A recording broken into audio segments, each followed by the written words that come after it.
Comment éduquer avec bienveillance? Aujourd'hui, on parle de parentalité positive et de l'éducation avec un mot-clé qui est la bienveillance. Tout d'abord, je vais me présenter rapidement. Je suis psychologue de la famille depuis presque 20 ans et j'accompagne beaucoup de familles et je forme des éducateurs dans le cadre de l'université ou de formation professionnelle. Je suis aussi auteure et j'ai fondé il y a quelques années un projet qui s'appelle Family Psy et qui vient en aide aux parents qui rencontrent des difficultés dans leur vie relationnelle et familiale.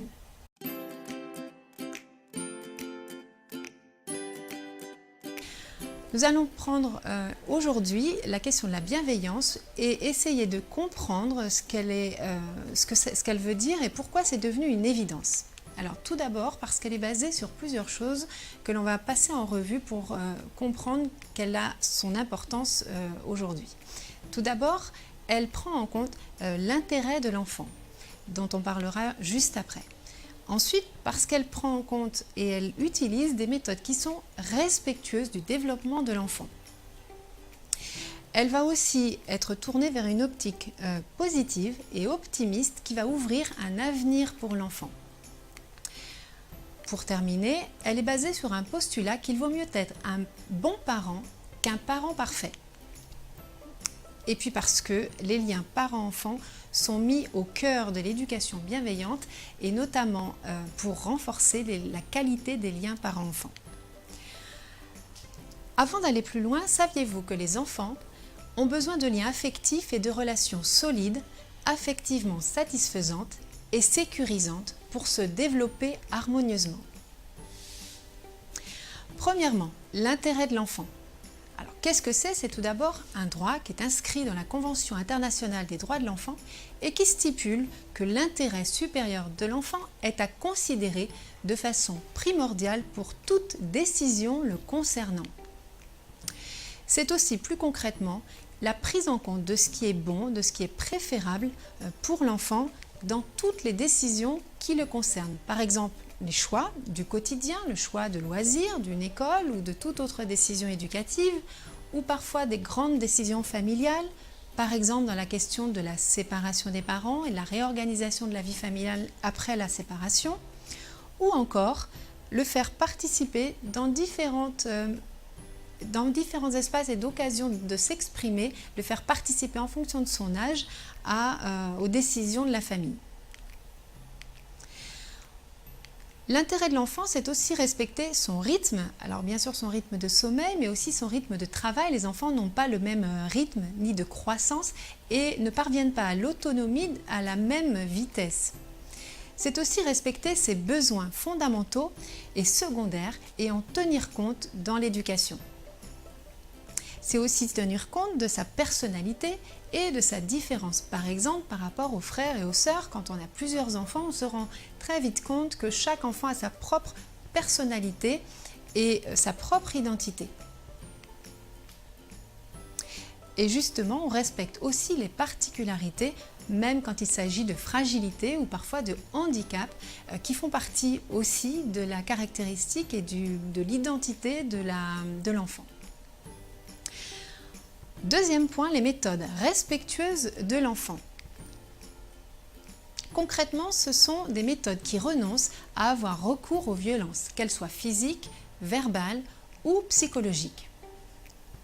Ensuite, ces méthodes vont partir des besoins fondamentaux et secondaires qui vont être pris en compte dans l'éducation de l'enfant. Ceci va forcément avoir comme préalable de savoir identifier les besoins de l'enfant, les connaître, pour pouvoir y répondre de façon la plus appropriée possible. Troisième point, il n'y a pas de parent parfait.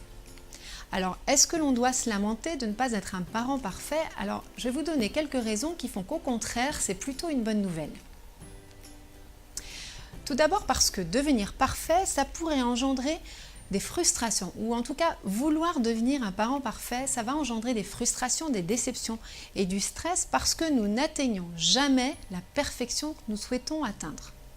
Deuxième point, c'est se donner le droit d'être imparfait et donc dans la même logique de donner le droit aussi aux autres membres de la famille, en particulier à son enfant, de ne pas être parfait. Pourquoi ça va être plus confortable? Parce que ça va nous rendre moins exigeants, moins intransigeants, même parfois vis-à-vis de nos enfants. Et dernier point, le plus important, c'est de considérer que quand on est parent, on fait de son mieux et qu'il ne s'agit pas forcément de répondre à un idéal de perfection que de toute façon, aucun parent n'arrive à atteindre complètement. Quatrième point, la bienveillance consiste à rester positif. Alors, qu'est-ce que ça implique dans l'éducation? Tout d'abord, rester positif, c'est rester optimiste en toutes circonstances. Si on voulait le formuler différemment, ça consisterait à dire de ne jamais se désespérer d'un enfant, quoi qu'il advienne, et c'est particulièrement vrai quand notre enfant fait face à des difficultés et que finalement on peut s'inquiéter de ce qu'il est en train de devenir. Un parent positif et dans la bienveillance, c'est continuer de penser que son enfant va malgré tout continuer sa croissance et son développement, même s'il fait face à des difficultés. C'est être aussi convaincu que chaque enfant est différent et qu'il va atteindre d'une manière personnelle et à sa façon la réussite et le bonheur. Et puis, c'est aussi considérer que quand on fait face à un problème, que ce soit un problème dans l'éducation ou un problème de relation ou de communication avec son enfant, eh bien qu'il y a forcément une solution. Ça, c'est aussi une optique positive. Cinquièmement, obtenir et développer des liens de qualité parent-enfant. Alors, comment ils se créent? Tout d'abord avec des rituels de qualité qui vont renforcer quotidiennement le lien parent-enfant. Deuxièmement, on développe des liens de qualité en apportant des réponses qui sont sécurisantes et affectueuses autant que possible et qui vont combler ce besoin affectif de notre enfant. Et puis en prenant le temps de développer des relations complices et tendres parents-enfants. Voici maintenant un parcours que je vous propose et qui permettra de répondre à un certain nombre de questions que beaucoup de parents se posent par rapport à l'éducation. Par exemple, comment aider son enfant à apprendre à optimiser sa scolarité. Donc l'aider à apprendre et comment l'aider à réussir à l'école. Comment communiquer efficacement avec son enfant, évidemment avec bienveillance. Comment se faire obéir et obtenir la coopération des enfants sans crise, sans stress et évidemment avec bienveillance. Et puis comment gérer les écrans au quotidien, poser des limites sereinement pour un sujet qui est particulièrement actuel et délicat. Et puis l'on voit également comment faire face à des crises émotionnelles, en particulier avec les plus jeunes, mais c'est aussi vrai pour les enfants un peu plus grands.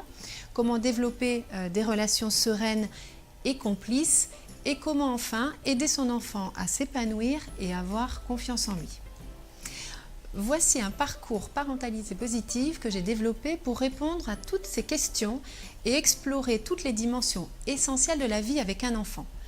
Par exemple, les relations parents-enfants, bien sûr, mais aussi les relations dans la fratrie ou les relations à l'école, la place de l'enfant dans la famille en fonction de sa place dans la fratrie, mais aussi sa place plus généralement dans la famille avec vis-à-vis de ses parents ou de ses grands-parents. Et puis la question de la communication, de la discipline, des rituels et du temps qui sont aussi un élément très important à prendre en compte dans l'éducation avec les enfants. Bien sûr, nous abordons la délicate question des conflits et de comment les appréhender. Et puis l'école, les devoirs, comment faire face à des moments parfois un peu délicats, un peu difficiles quand il s'agit de se mettre aux devoirs ou quand un enfant fait face à plusieurs difficultés scolaires que nous voyons ensemble. Et puis sans oublier, parce que c'est très important pour l'enfant, mais aussi pour son développement, la question des jeux et des loisirs de l'enfant. Nous abordons également dans ce parcours tout un chapitre sur les émotions et notamment comment les décrypter pour mieux intervenir dans sa place de parent. On voit également aussi les crises émotionnelles et on apprend à la fois à les apaiser, pour les désamorcer, à aider l'enfant à réguler ses propres émotions parce que l'enfant n'est pas capable tout de suite de réguler seul toutes les émotions qui l'envahissent à certains moments et notamment dans la crise émotionnelle où ça le dépasse complètement. Mais le parent peut aider son enfant à l'outiller finalement, à l'aider à réguler progressivement et par lui-même les émotions qu'il traverse. Et puis bien sûr, il s'agit aussi parce que on ne peut pas aider son enfant à gérer ses émotions si nous-mêmes en tant que parents, nous faisons face à des émotions qui nous dépassent et qu'on a du mal à réguler et à gérer. Nous voyons également comment surmonter des situations difficiles sans stress. Par exemple, les conflits dans la fratrie, les tensions dans la famille entre les parents et les enfants, ou comment désamorcer une dispute qui concerne une relation parent-enfant ou parfois une dispute entre un frère et une sœur, par exemple. Nous voyons ensuite comment limiter l'usage des écrans sans créer de conflits ou en tout cas sans les amplifier. C'est vraiment une question aussi sensible dans la vie quotidienne des parents. Nous abordons aussi la délicate question de la coparentalité, pas facile quand on a un style ou un modèle éducatif différent entre papa et maman et quand on intervient parfois de manière un peu contraire, paradoxale, devant ses enfants. Donc il y a une façon, on va dire, plus appropriée, plus équilibrée de vivre cette coparentalité et donc de gérer ces conflits ou ces désaccords de manière à préserver l'enfant. Et puis nous voyons aussi une autre situation difficile que beaucoup de parents, auquel beaucoup de parents ont à faire face, c'est l'agressivité d'un enfant. Donc évidemment, par rapport à la bienveillance, nous abordons cette question en évitant d'avoir recours à la violence, en faisant en sorte de le gérer de façon calme et en apprenant un maximum à l'anticiper. Il y a des techniques pour cela. Et puis, une grande thématique également que nous abordons largement dans ce parcours, c'est la question de la discipline et comment elle peut s'allier à la bienveillance, donc à travers notamment cet atelier parents qui est mis à disposition des parents.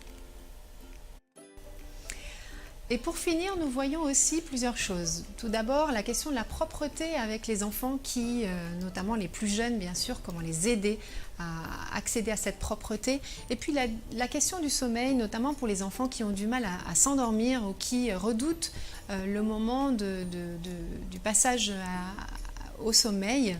Je vous parle aussi du conseil de famille et comment organiser au sein de sa famille un conseil de famille. On voit ensemble ce que c'est et pourquoi c'est profitable, notamment en termes de communication dans la sphère familiale.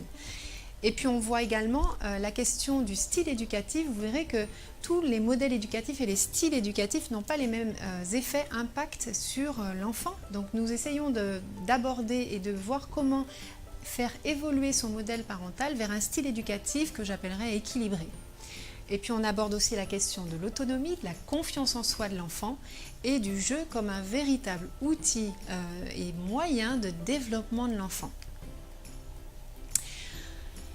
Avant de terminer, je vous souhaite vraiment de pouvoir utiliser la bienveillance dans l'éducation et si vous en êtes d'accord, de vous accompagner encore pour un certain nombre de vidéos dans cette question de l'éducation bienveillante. Dans les prochaines vidéos, nous allons voir comment améliorer les relations avec son enfant, quelles sont les valeurs de l'éducation bienveillante, les outils de l'éducation bienveillante, mais aussi les 5 ingrédients indispensables pour des relations apaisées parents-enfants, et 3 techniques pour développer des relations complices et bien d'autres thèmes que nous développerons progressivement. Merci de votre attention, je vous dis à bientôt sur d'autres vidéos sur Family Psy.